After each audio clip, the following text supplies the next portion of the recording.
Welcome to the finale of our story. Want to read the whole story from the beginning? Check our description below.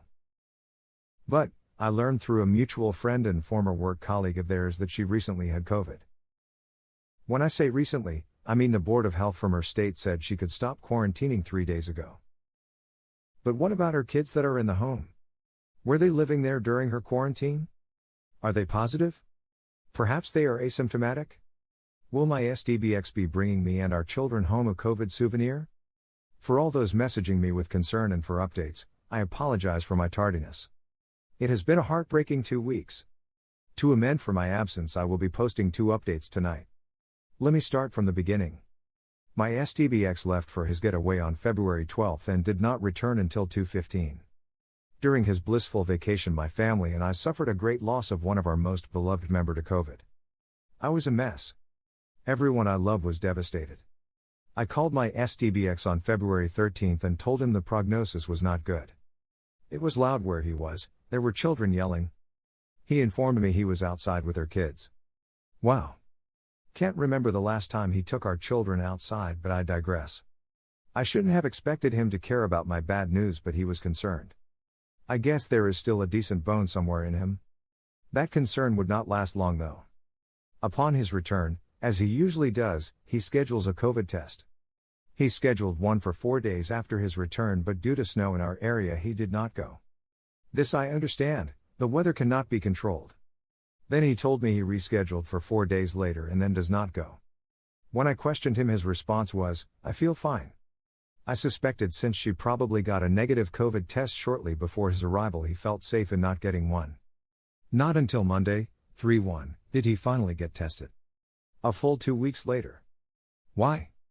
You know, my family just suffered a terrible loss to COVID, how could you be so reckless and insensitive?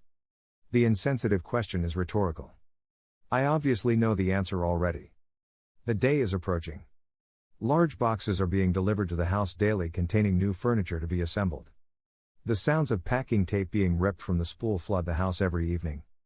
He's moving out. I'm overjoyed. I'm so happy that I have actually started engaging him in conversation. Yes, we have to chat to figure out child support and scheduling, but now I'm so ecstatic he's leaving I even ask about his move. I feel like a kid at Christmas.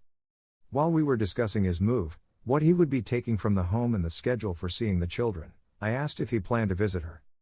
No, this wasn't me prying. We need to set an overnight and weekend schedule for the kids, and I was hoping to be accommodating to any trips he had planned. But then my curiosity got the best of me, but for a good reason, our children. I asked if she plans to come here to meet the kids. He replied in the affirmative and said she may come. Well, good for you both, but I would like to meet her before she meets the children. He went silent. I could tell he was rolling thoughts around in his head, or perhaps trying to figure a way out of this situation, but he came up empty. He honestly wanted to know why I needed to meet her. Excuse me, come again? You really think I would let my children spend time with someone I didn't know? I'm the mother that interviews babysitters, why would you think I wouldn't want to meet her? He claims to be worried that I won't be civil, but he knows me better than that. I have nothing to gain being rude to her. It's just ammo. I refuse to play that game. Plus, why would I care? I don't want him. That's your prize now, honey, congrats. But he recognizes that he can't stop me in this. I have every right to meet her as he would to meet someone I am dating. When it comes to the kids, we can't keep secrets. I think the real concern about us meeting is this: she will realize I'm not the horrible monster he made me out to be. His plans of assassinating my character to build himself up or to receive pity from her and the constant gaslighting will be revealed. She will see that I am not pining over him, quarreling with him, and that I'm genuinely a good person.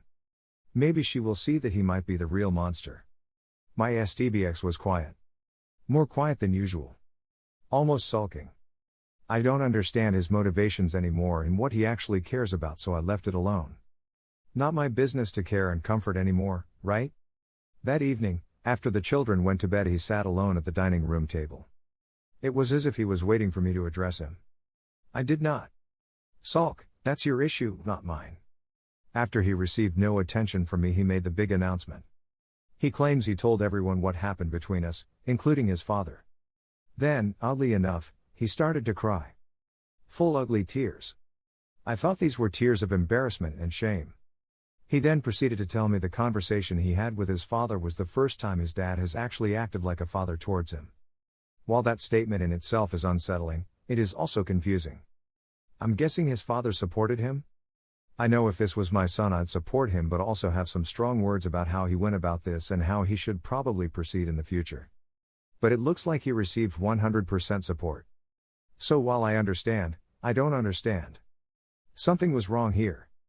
Last week was my youngest son's birthday.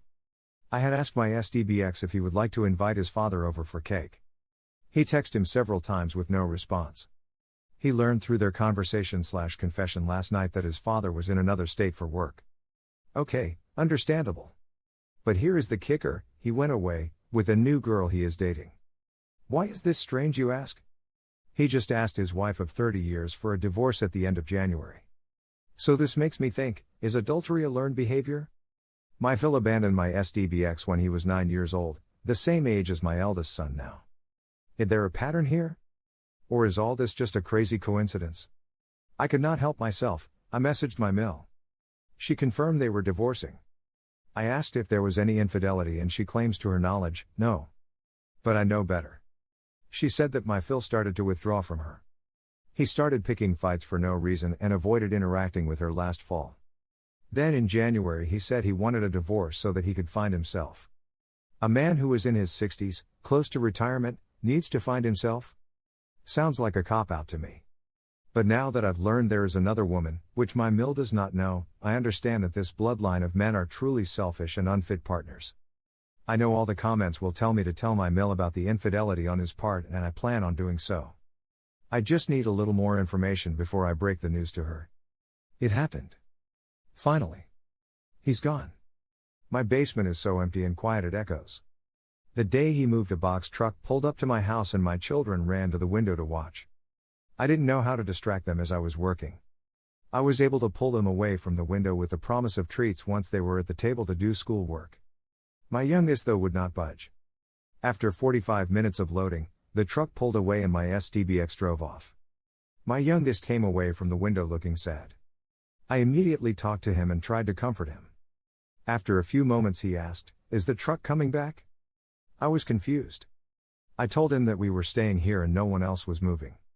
Apparently he wasn't upset that Daddy was leaving, he just wanted the truck. I'm not sure how I should feel about this. I made appointments with a child therapist for both my kids.